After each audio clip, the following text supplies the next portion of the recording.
Bom dia, meus queridos irmãos e irmãs. Com muita alegria, com muita satisfação, cumprimento a todos através de mais um estudo da Palavra de Deus. Gostaria de convidá-los para juntos fazermos uma oração.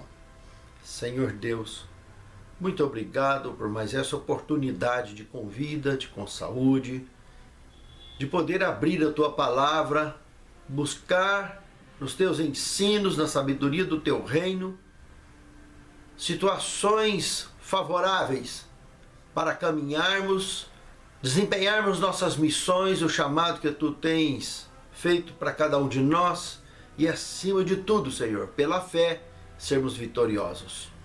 Nos abençoe, nos guie, nos guarde e nos proteja. Prepare-nos para o Teu reino. É o que te pedimos, agradecidos em nome de Jesus. Amém, Senhor. A lição de hoje: repreensão e represália. O verso principal, Jeremias 17:14. Cura-me, Senhor, e serei curado. Salva-me, Senhor, e serei salvo. Porque Tu és o meu louvor. Em poucas e boas, a palavra de Deus está dizendo aqui que a vida tem sentido de fato com Deus.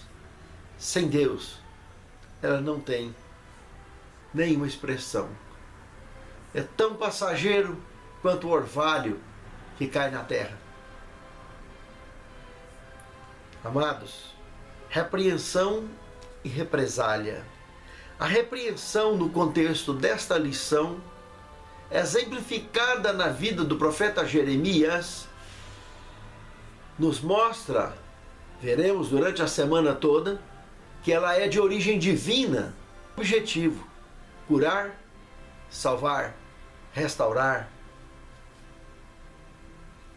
Mas a represália, essa atitude esquisita que os mortais praticam com muita facilidade, basta se sentirem acuados em qualquer situação, mesmo que seja por ouvir a verdade. Essa é uma forma de ameaça contra o instrumento separado por Deus, no caso aqui o profeta e os servos de Deus representados em todas as épocas até os nossos dias, que continuam passando por represálias de diversas formas, desde o afastamento dos púlpitos até as agressões físicas. Isso veremos durante essa lição, que é muito antigo. As pessoas, para não ouvirem a verdade, para não ouvir a palavra de Deus, desenvolvem esse exercício diabólico como represálias contra aqueles que são separados por Deus para missão distinta, em épocas distintas. Duas maneiras. Segundo tema, nós veremos aqui ou luz ou trevas. Ou servimos a Deus e amamos a Deus, ou o contrário. Ou não servimos a Deus e não amamos a Deus. Consequentemente, estaremos então servindo as trevas e amando as trevas e o príncipe das trevas. Do ponto de vista bíblico, de Gênesis ao Apocalipse, a palavra de Deus se expõe desta maneira: o amamos de todo o coração e o seguimos de todo o coração, ou não queremos nem conversa. Jesus, em Lucas 11:23, disse: quem não é comigo é contra mim, quem comigo não ajunta, espalha. Interessante que, se observarmos o conteúdo de Jeremias, capítulo 17, de 5 a 10, ali, veja que maldito o homem que confia em homem, e enganoso é o coração são expressões que bem se aplicam para aqueles que preferem as escolhas obscuras do que iluminados pela palavra de Deus. Claro que não há problema em confiar. O Jeremias, em momento algum, estava impedindo essa missão que um cristão tem de ser alguém do bem, de ser alguém de confiança. Mas o contexto de Jeremias aqui está aplicado exatamente para as pessoas que não querem saber de luz, não querem ouvir a palavra. Esses sim, são perigosos. Mas infelizmente é o que atrai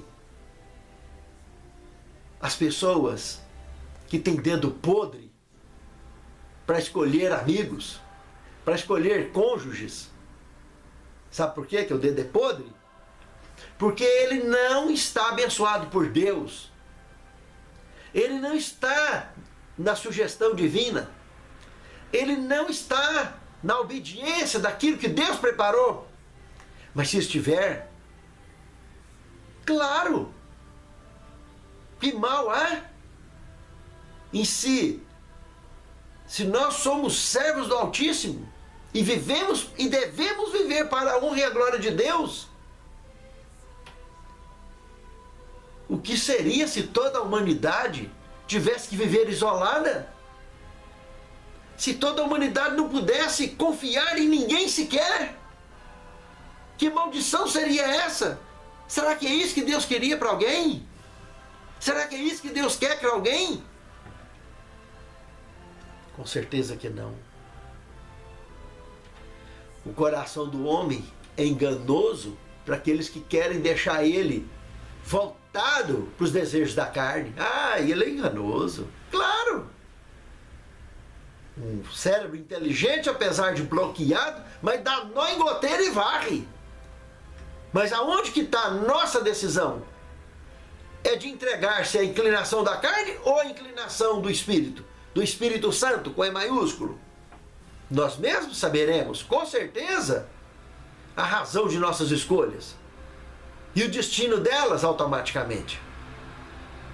Foi mesmo por isso que em Lucas capítulo 9, verso 62, Jesus disse que aquele que pega no arado e olha para trás não é digno do reino dos céus.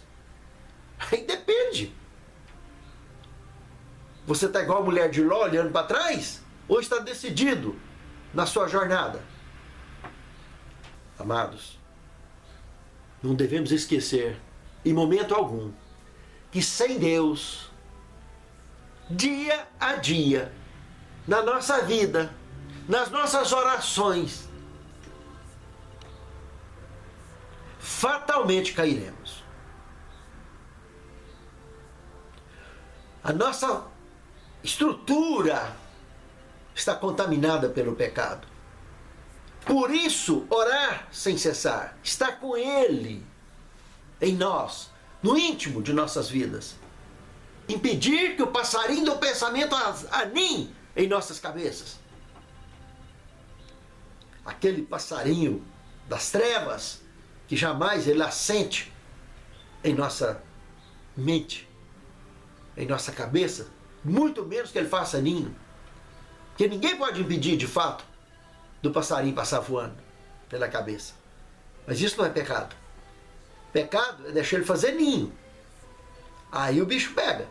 E depois não pode reclamar. Aí o coração desse é perigoso.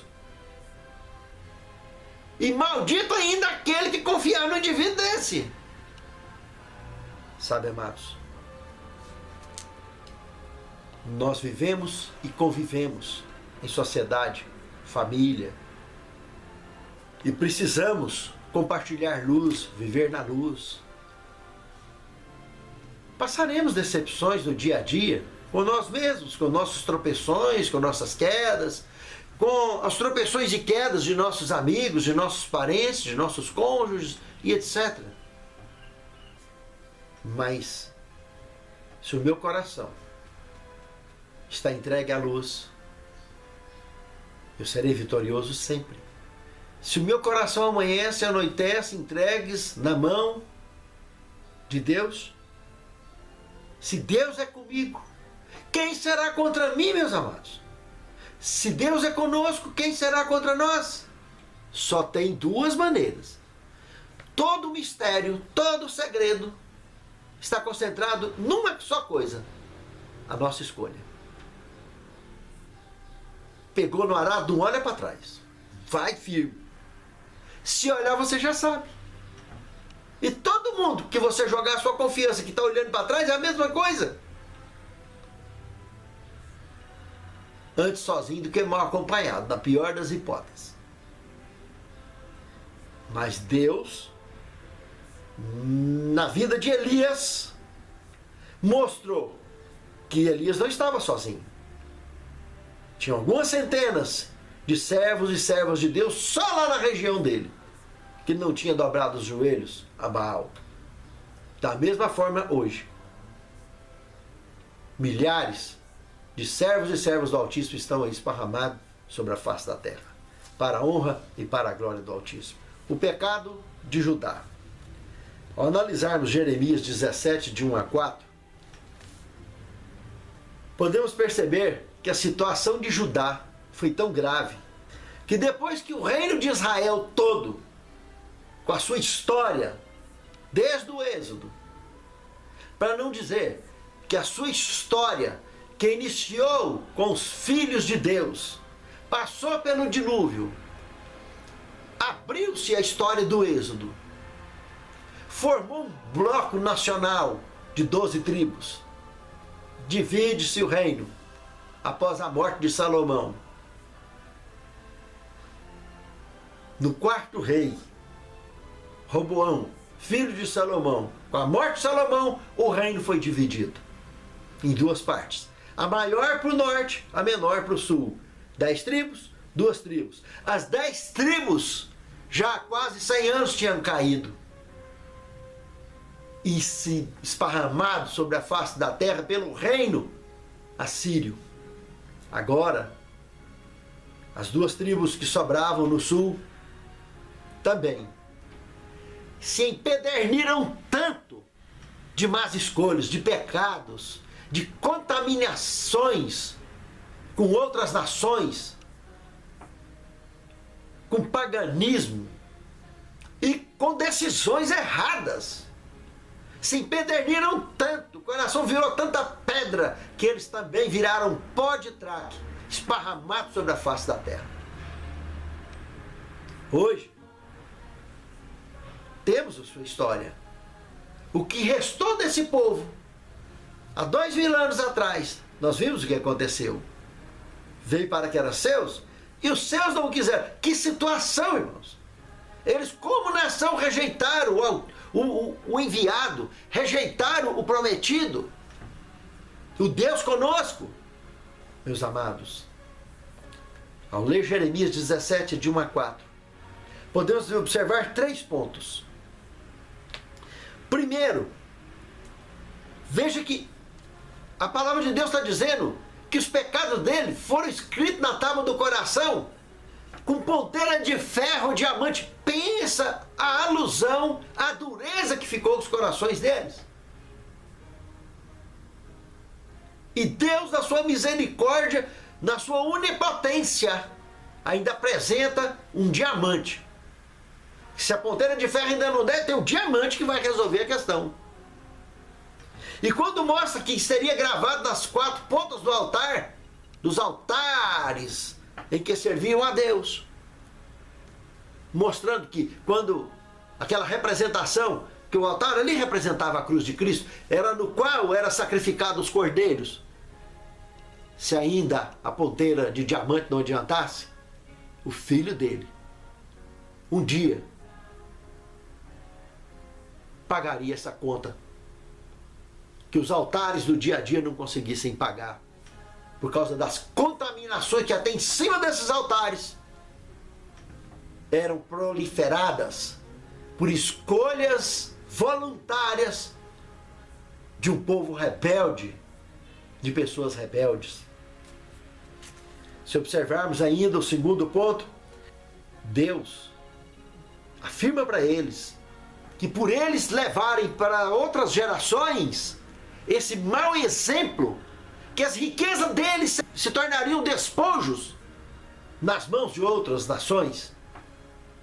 E eu pergunto,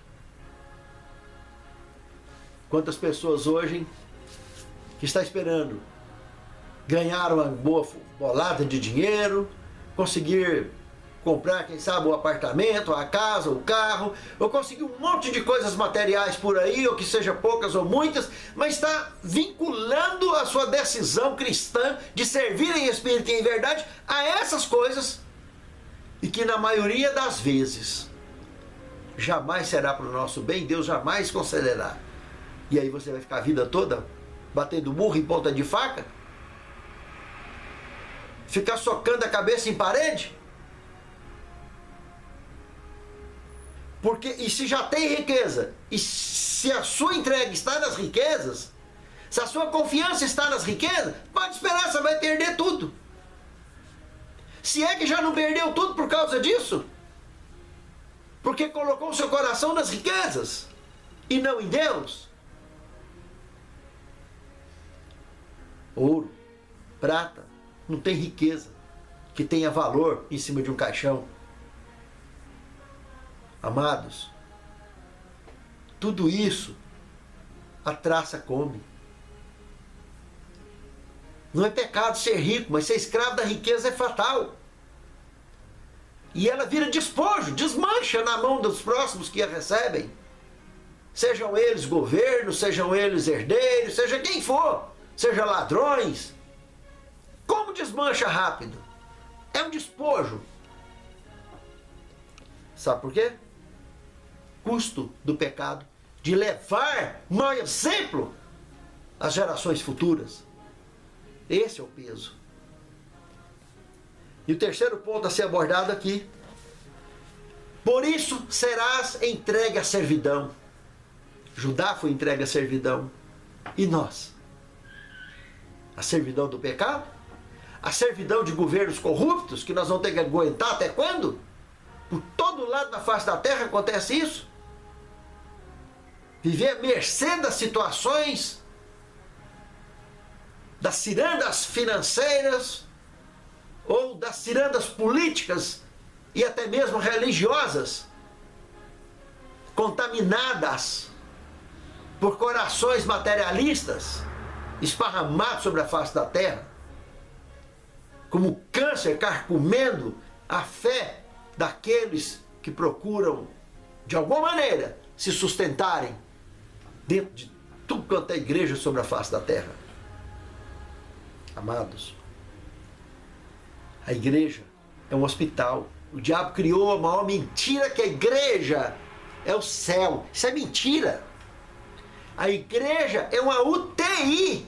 O planeta Terra é o hospital. Os seres do universo que pecou estão aqui nesse hospital. E a igreja é o pior ou tem melhor? Com os que estão pior, você ajuda. Com os que estão melhor, você será ajudado. E o médico dos médicos curará todos de igual forma. Muitos estão esperando soluções religiosas. E não é solução religiosa. Cristo, pela sua graça, que salva. Religião não salva. É importante você ter a religião. Você estar dentro da igreja verdadeira de Apocalipse capítulo 12, a mulher pura. É importante você sair do meio da grande Babilônia, mas jamais estar dentro da igreja verdadeira como um membro da Babilônia. Pense nisso. Porque os mornos, nesse último período da igreja, de Apocalipse 12, chamado então de Laodiceia dentro do Apocalipse, será vomitado da boca de Deus. Justamente porque eles acham que são ricos demais, que estão muito realizados, que não precisam de nada, como foi os contemporâneos de Jeremias. E foram esparramados pelo reino babilônico. A sua cidade foi destruída. O templo foi destruído.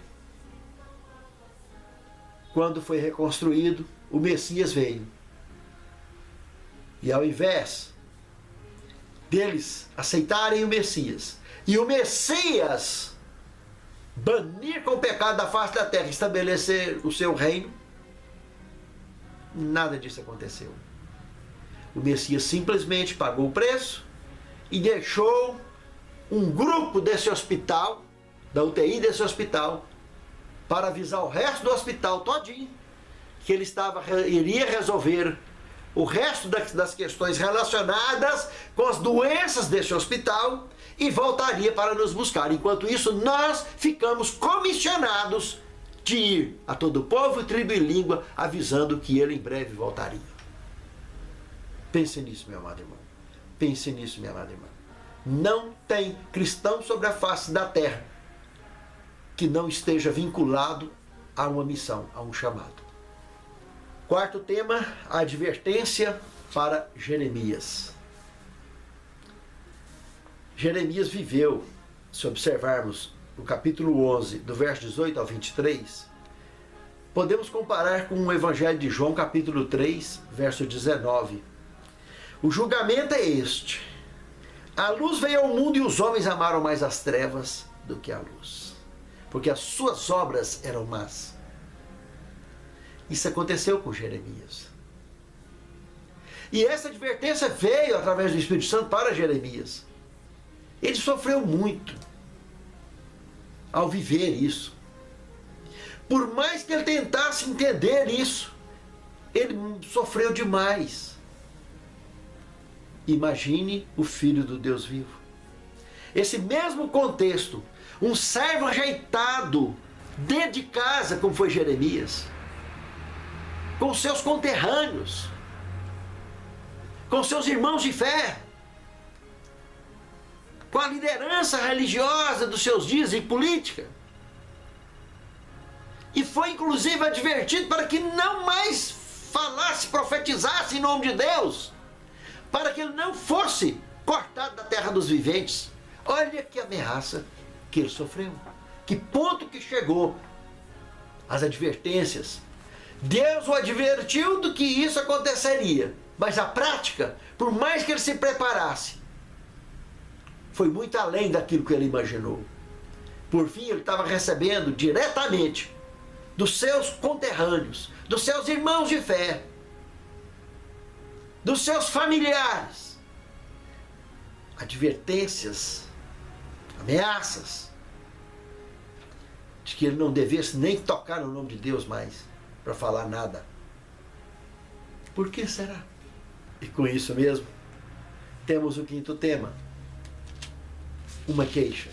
Olha, meus irmãos, ao observarmos o contexto de Jeremias 12, de 1 a 4, podemos perceber que Jeremias e Jó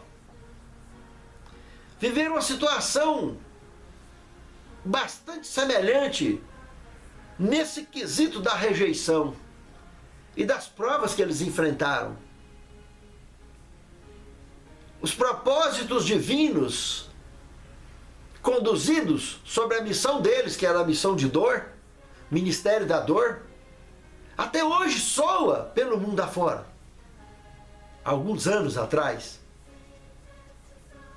eu tinha uma companheira missionária, uma mulher que era um exemplo em alimentação, era um exemplo em conduta, era um exemplo de mãe, era um exemplo de esposa, era um exemplo de missionária. Do nada, essa mulher ficou tomada pelo câncer. E como ela sofreu, como ela gritou. E como nós oramos por ela. Mas ao olhar para Jó e para Jeremias, conseguimos entender o ministério da dor. Que os propósitos de Deus, ao chamar alguém para o ministério da dor, está além da nossa compreensão. Alcança objetivos além da nossa compreensão e visão normal. Mas pela fé, quem é chamado sempre será confortado com a certeza da salvação, no descanso da justiça divina.